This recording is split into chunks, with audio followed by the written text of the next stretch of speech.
Thanks, Jeff and Deb, and for your incredible leadership. Obviously, through a very complicated and difficult period. So, it's been amazing to see what true leadership is about.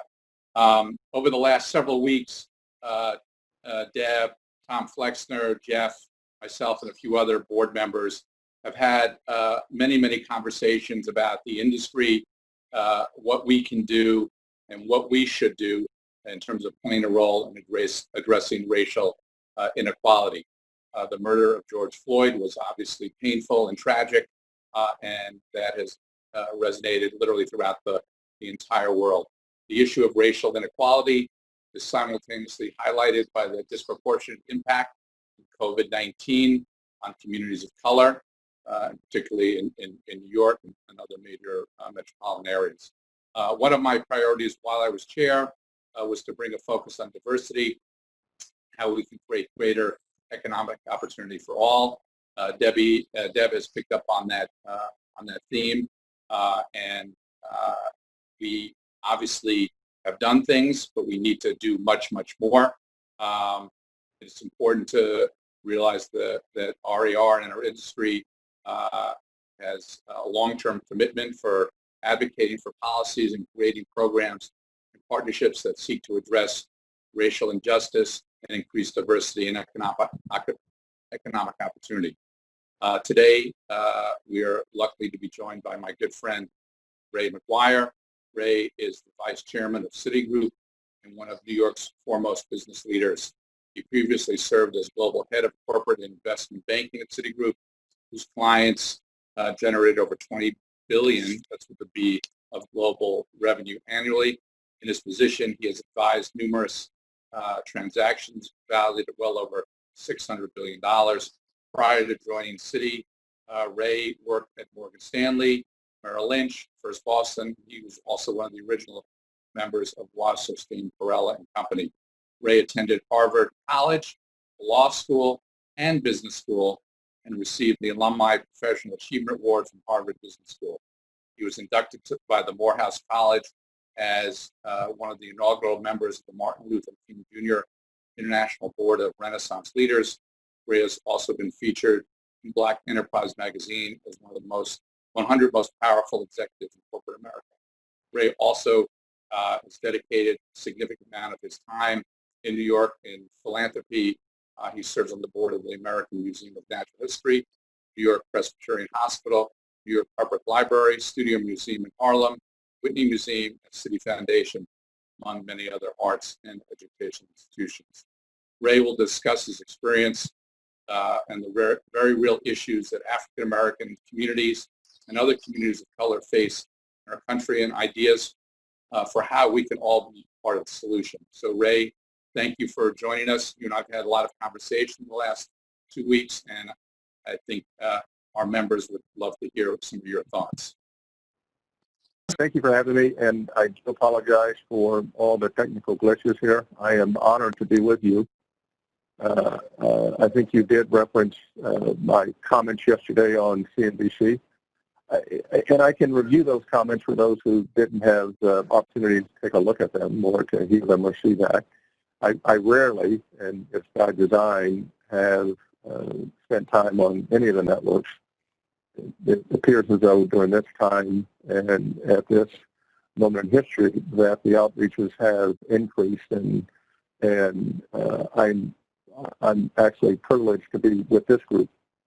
As I look at the screen, which is working, and I see some of your members who have been long-standing friends, which is a term that I use with careful word choice. And those friendships and the history have gotten me to a point where that insights into a lot of worlds. This September will mark my 36 years history on Wall Street. It is not what it might appear to be, because I started off in the neighborhood on what I would say is the other side of the tracks. I was raised by a single mother who's now, fortunately, 94 years young. She was a social worker. and she and my grandparents raised me and my two brothers. And I started getting bused at sixth grade, and I got from my neighborhood. I had to walk a mile and a half to get a bus that took me to the suburbs. And in the suburbs, I, at sixth grade, was fortunate to be able to go to school with people who lent their names to companies like the Meads and the Hobarts and the Phillips and the Jacobsons and the Gutmans and the Levitts. And I spent the first, I'd say, sixth grade to 11th grade at a school in Dayton, Ohio called the Miami Valley School. And there was a teacher who said, if you're as good as they say you are, then you should go test yourself against the big boys and girls in the East. And I went to Bradley Field, which is now Bradley International Airport. I took a Greyhound bus around New England while I was 16, and I landed at a school called Hotchkiss.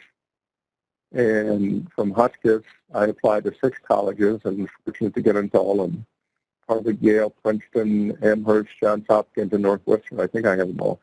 And decided to go to Harvard on scholarship. And I went to Harvard College, and then I went to Harvard Law School and Harvard Business School. And from there, I started a career on Wall Street. I've been at Citi for 15 years this July. There, I've been the longest standing head of corporate investment banking, probably in the history of Wall Street. That's 13 years. And people ask how it is that I got here, and I say that there are probably 4 elements of that: prayer, preparation, performance, and paranoia. And this really has been a walk of faith. But then the facts are, this really isn't about me. This is about every child, regardless of his or her skin color, but especially those black and brown kids who look like me. I've lived through every modern day crisis in corporate America, but none like this. I asked, maybe George Floyd is different. Just maybe George Floyd will give us the courage. Remember, we know the roll call of the innocent dead, from Emmett Till to Trayvon Martin to Eric Garner to Ahmaud Arbery to Breonna Taylor, and now there's George Floyd. And there's no confusion about George Floyd's death. We saw it. And for 8 minutes and 20 seconds, America and the world witnessed itself in the mirror, and what we recognized in stark relief was that it was ugly. And that gets amplified because when our 7-year-old, as I said, when our 7-year-old happened to see the video, and he began to cling to my wife, and he asked, why is that policeman holding that man down with his knee? And then he asked, will that happen to me? Will that happen to you, Mommy? Will that happen to Papa? Will that happen to Cole and Ella? And he says, why isn't anyone helping him? The other policemen are just standing there. That man is yelling, he can't breathe. And then he asked, will that man turn blue? And my wife struggled, and I struggled, and for any of us who have children, especially young children, we ask the question, what do we tell our children? And why is it that that man who looks like him and looks like me is being held down for 8 minutes and 46 seconds? And so we ask ourselves, at what time do we find ourselves in the course of history? The world to face the everyday systemic racism that existed before COVID, and maybe it's forced America to do that. And that racism exists in economics, it exists in education, it exists in criminal justice, and it exists in healthcare. And that's why we're at a dangerous yet high potential moment. Maybe we haven't been here in 50 years, and this comes down to equal opportunity and jobs and education. It's about human dignity. It's about the arc of the moral universe, if you will.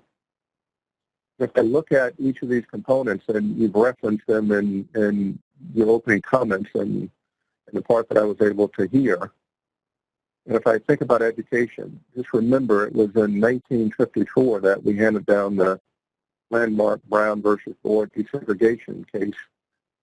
And the court held that our education system was separate and inherently unequal. And then it said we should, by all deliberate speed, we should end it by all deliberate speed. Today we are segregated, if not more than we were in the history of the country. We're caught in the debate about public versus charter, and the children suffer. And then a few months ago, last August, I was able to look at the New York State as it issued results for 3rd to 8th graders in English and math. The black students scored 65% below proficient. 65% below proficient. So that means those kids between 3rd and 8th grade will never, ever participate in the economy mainstream unless we begin to retrain now. They won't be able to get a decent paying job. There's zero economic opportunity. The comparable numbers for the white kids in this study, 67% proficient. 67% proficient. Black kids, 65% below proficient. And these kids look like me. If I hadn't had the opportunity that someone had given me years ago through the educational system and through being able to give the best education that this country offers, I wouldn't be here speaking to you all. I wouldn't have that privilege today. And when we shut the schools down because of this horrible COVID, just think about all of us were able to transition seamlessly to homeschooling because it requires computers and internet. The harsh reality is that in the neighborhoods that are the urban neighborhoods, most of the kids had no computers and no internet. So how far back, starting at 65% below proficient, how far back will they fall? I would think that these kids should have the same access and opportunities as I had and as their white peers have. And I think about the economic injustice, and I think about where we are in the Fortune 500, which was created in 1955. 65 years later, there have been maybe 20 black CEOs, maybe 20. Today, there are 5. Of the $70 trillion that we have in assets under management, less than 1% is managed by diverse managers. If I look at black managers, that number obviously falls far below that. In New York City, which is 65% minority contracts is 3% of the contracts, 65% demographics, 3% of the contracts.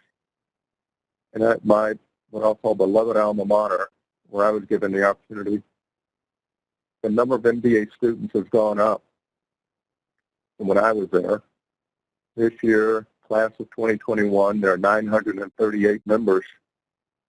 Of those members, 50 are black, approximately 50. In a letter that was written last week to the Harvard Business Review community, Dean Nori identified that the number of 50 has been relatively constant for 3 decades.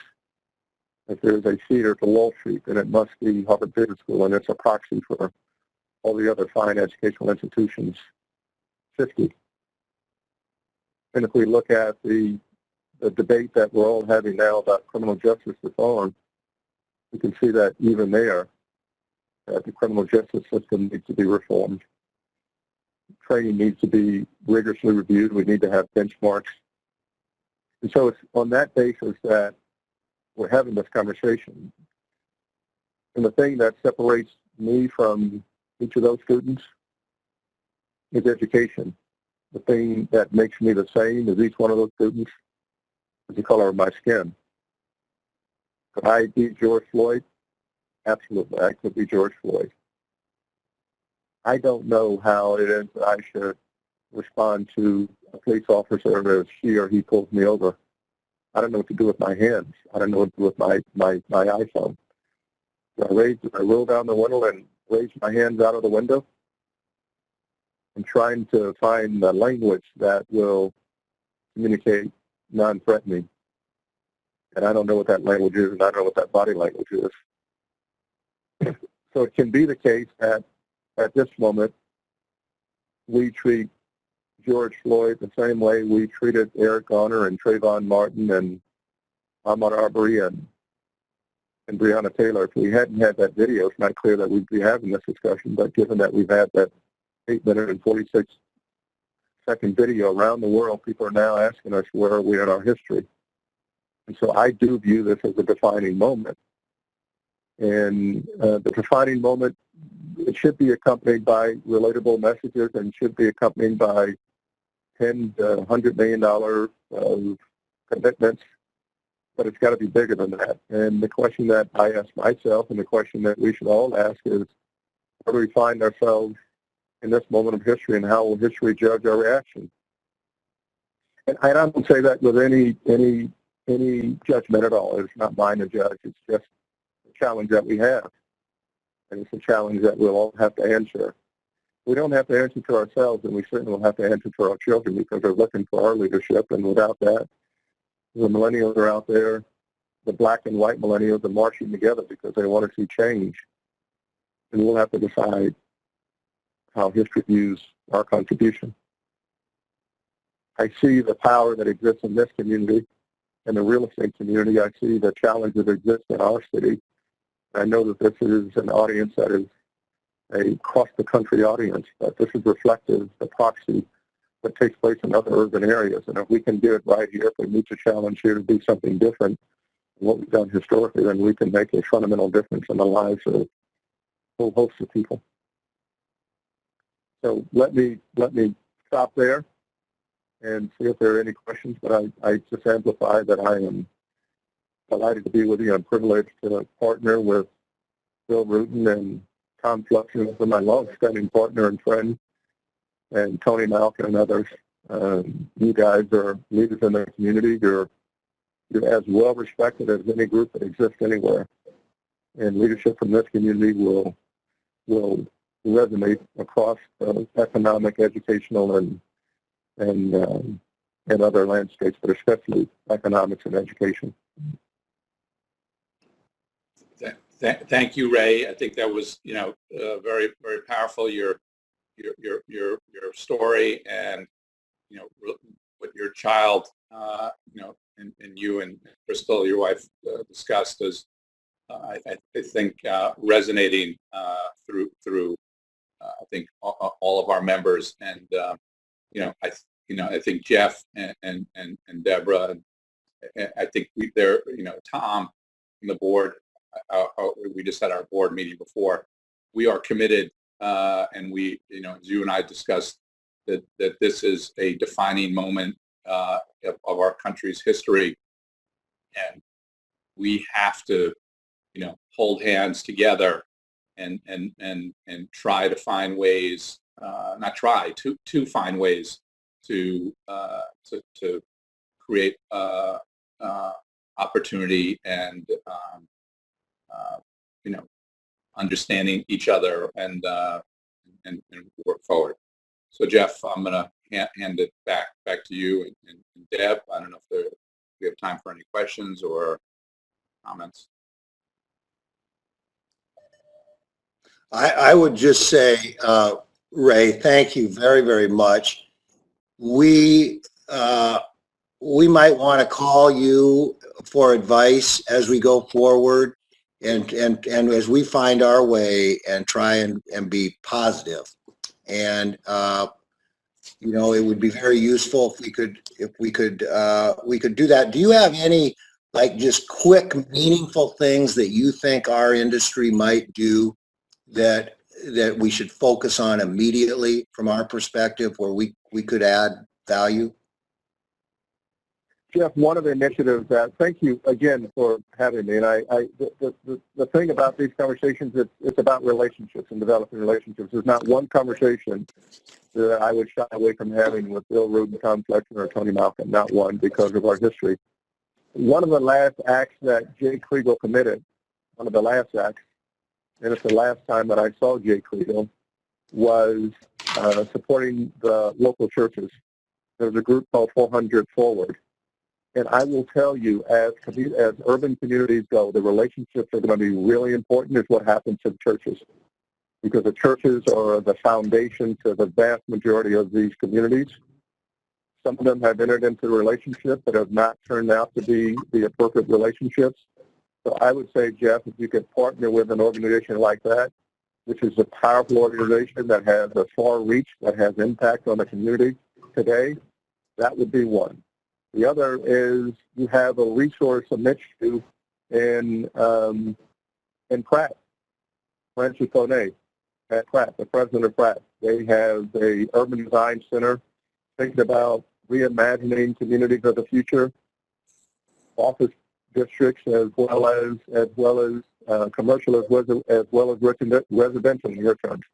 I think about developing those kind of relationships. But the immediate would be to hold counsel with the people at 400 Fort because Jay Kriegel had identified them, and I've since had a relationship with them. Bill knows who they are. That's one of the immediate things that you can do. There are 2 or 3 others, but I think it's very important for this community to be visible, to be on the right side of history. Today, you're not controlling the narrative. That is your narrative. You need to get in touch with the narrative. And these need to be done in a very visible way so that you can control and direct your narrative.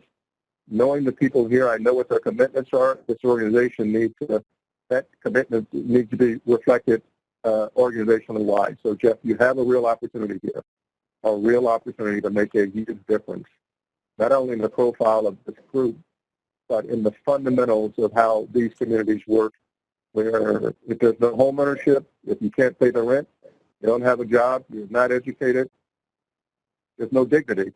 And the impact that that's going to have, the threat to our overall communities, is pretty material. Thank you. And I was struck by your comment about, and it's not struck that I'm shocked about it, but I was struck about your referencing internet education opportunities, things there, and there may be something in that area that we could also be quite helpful if particularly in this situation where everybody's remote learning, those children are automatically falling behind further because they don't have that opportunity. And I think your suggestions are great. I'd like to look into education and maybe this internet stuff and other things. And we would love your advice as we go forward because we have a commitment. Well, just think about that. In order for these kids to get internet, they got to go to the New York Public Library hotspots in the branches. And they're sitting outside trying to access this. This does not include a family that has 2 to 3 kids in it with one computer. One computer, 2 to 3 kids sitting at a branch library accessing the hotspot, and that's their access to education. Thank you. I'm just going to say thank you, and maybe Deb, you have something that you'd like to say to Ray, but think of us as a partner and call on us. And Deb, would you? Ray, I just want to echo our appreciation for your willingness to be here and to be such a powerful voice publicly in a way that is both personal and also helps all of us gain greater understanding and helps us understand what we need to do to advocate and take concrete action toward lasting change. And we are very committed to doing that. So thank you again for being here, and to your partner, Tom Flexner, for making it happen, and our wonderful prior chair, Mr. Rudin, for interviewing you and bringing you here. So. And thank you for your leadership. We can make history here. Thank you. Yes, we can. Thanks, Ray. Have a great day. Thank you. Okay, thank you all. Okay, you too. Bye-bye. Bye-bye.